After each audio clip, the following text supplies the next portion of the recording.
So, do you want to start with introducing yourself and telling everybody about your upcoming show? Hey, Erik Turner here from the rock band from way, way long ago in a galaxy far away. Warrant. We're still touring. We still play a lot. We're looking forward to Anderson, Indiana on November 21st at the Paramount Theater. We got our good friends and great band Firehouse opening up the show. So if you're listening, you're invited. Come out and rock with us. Sweet. Sounds like a good time. Yeah, Warrant's all about having a good time. We never, delved into politics or religious messages in our music. Mhm. It's party rock. Let's forget about all the stuff on TV, the media, all the craziness going on in the world. Come out, have a good time for a couple hours, and just enjoy some rock and roll, melodic rock and roll music. Between the two bands, we have quite a few hits, so I'm sure you'll hear some songs you know. Yeah, hell yeah. That's what's up. I'm actually interested to hear the story of how Warrant started because there are a few different conflicting stories out there about who started the band and when it started. So maybe you could tell me that? Well, our first club show at the Troubadour was myself and a guy named Josh on guitar, a guy named Chris on bass, Max Mazurski on drums, and Adam Shore on vocals. And that night, there was a band called Risk that opened up for us, and Jerry Dixon was in Risk. And then after that show, a show or two later, Jerry had joined Warrant. And Jerry and I have been carrying the torch ever since, going through different members, breakups, people quit, stuff, people get fired, stuff like that. But it's been Jerry and I carrying the torch for the last 40 years. We started playing together in Warrant in 1984. Nice. And you guys played the club scene for a while, didn't you? Yeah, it took us about 4 or 5 years to get a record deal. Jane and Steven and Joey joined the band in 86, 87, and we got our record deal in 88, and our first album came out in 1989, Dirty, Rotten, Filthy, Stinking Rich. Nice. The song that Janie had written, thought it made a great title. Joey came up with the idea for the album cover. And we've been blessed and rocking and rolling and touring every year since then. Oh, yeah. And I think it was just the very next year that one of your biggest songs to date came out was Cherry Pie, right? Is it next year? Cherry Pie is our second biggest hit. Second. Obviously, our most popular song that's stuck on us. It's stuck on us like a bad tattoo. Actually, a very nice tattoo. I love the song and I love that people love it. Heaven is our biggest hit. That's fair. Yeah. I think for a younger generation, a lot of people have found, Cherry Pie, though, through movies. I mean, because you guys, have been featured in a lot of different films and maybe even commercials. Yeah. The song has taken on a life of its own, which is fantastic. And we've been in many movies, TV shows, commercials. It's always nice when somebody loves our song enough to put it in one of their projects. Heck yeah. And there was something, if I read correctly, was that there's something that happened during the filming of the video? It was a 3-day video shoot, and Janie was there all 3 days. The rest of us only had to be there for 1 day. So that whole video shoot was special. It was a very fun set to be on. And did someone meet their significant other during that shoot? Janie met his future ex-wife, Bobby Brown. I mean, every part of your life is still leads to another part, right? So it's still special to meet someone that changes. I think anyway. Maybe on the back end, sometimes you're like, I wish I never met that person. She did a great job. She was super cool. They met on the set. He fell in love. He pursued her. They got married. they had a baby. Oh, And then things, didn't work out for whatever reason, and they ended up getting divorced. But yeah, she's known as the cherry pie girl from the video. We actually have the girl on the album cover as a model. I think she was from Germany, a different girl. And then the girl on the inside sleeve of the album is Heidi, our clothes designer. nice. We recruited her for that photo. And yeah, it's fun. It's a fun song, and it's we're lucky to have it. Yeah. And then I was reading too, you guys, did you record some of your first demos with Paisley Park? Like, did you actually get to work with Prince? Is that factual? Paisley Park, the record company, Mm-hmm.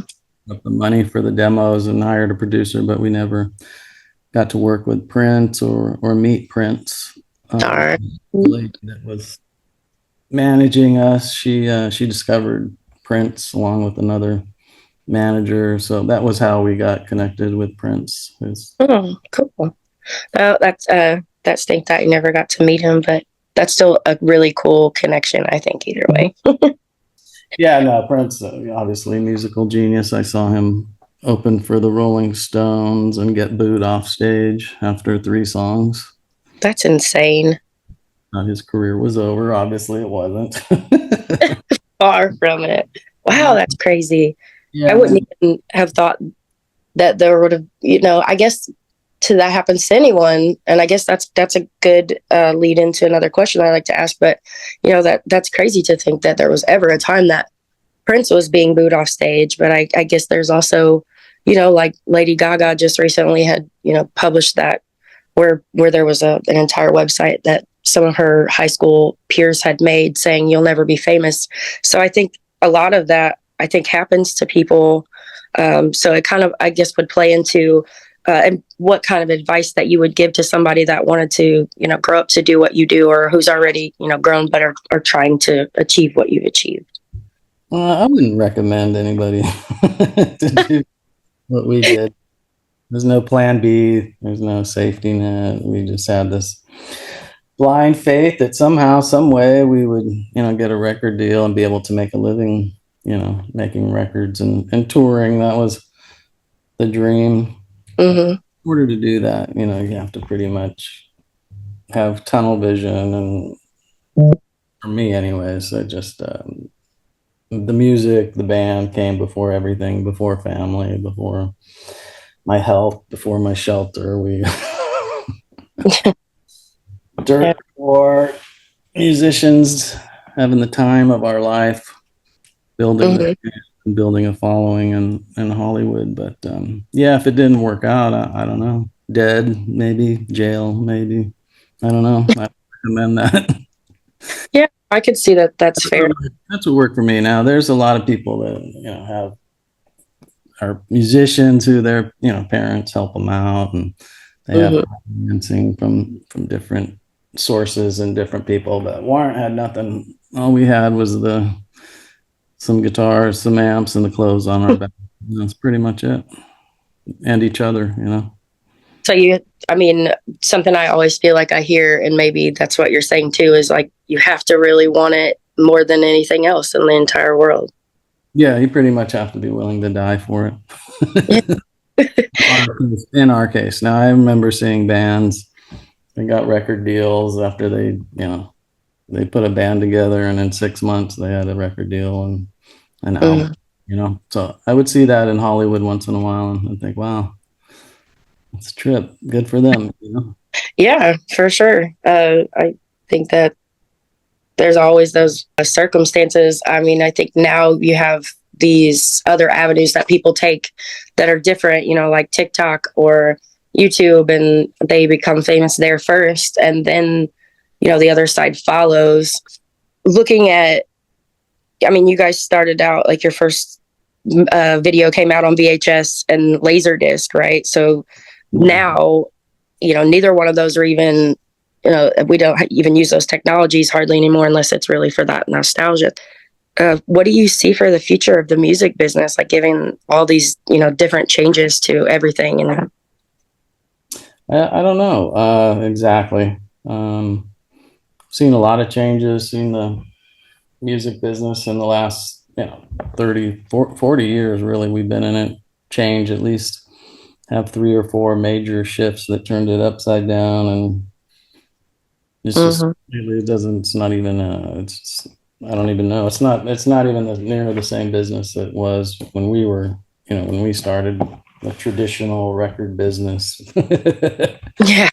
But, Yeah. it's good. I gotta say, it's the music business right now is healthy and great, and we're stoked and blessed. And yeah, we've had our ups and downs. It's bad for everybody in the business. It was bad for us. When it's good for everybody, it's been good for us. We're lucky. We have 6 songs that did really well, and people continue to play them millions of times a month, and it's good. It's good. We get to go out and play shows, and so I think the music business is in a great place from where I'm standing. I'm not a new artist. I'm not trying to get a deal, so I don't know I wouldn't have any advice for anybody because I don't know what's going on. What do you have any opinion on like AI and the use of that in making music? It's just like the internet destroyed the music business for a while, and then it rebuilt. So AI is going to disrupt some stuff. If I owned a record company, I would embrace it because it's just going to break you, and you're going to have to embrace it down the road anyways. So don't fight it.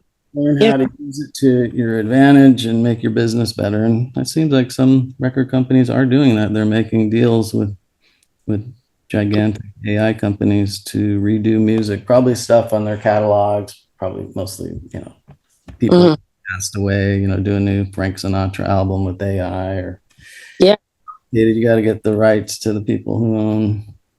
It's wild because you can really do that. I downloaded an app one time just to try, and I had written my own lyrics, and I just put them in and was like, I want to hear it like Devo would do it, and it was freaky. Sound like it was really similar. It sound like Devo was singing my song.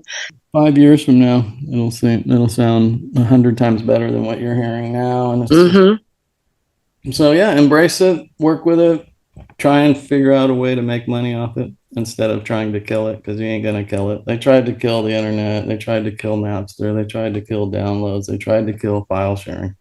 Thank God Steve Jobs came up with the iPod and changed our business, and then eventually streaming. Well, interesting too. I think that just recently it was brought to light to the general public that the MTV archives now have been erased. Oh yeah. That MTV's been a non-factor in music for 25 years. I know, and it's sad, but I feel like the archives should still exist. TV, that died a long time ago. Yeah. Is there anything that you want people to know about you guys? If tomorrow the industry died and you weren't to continue?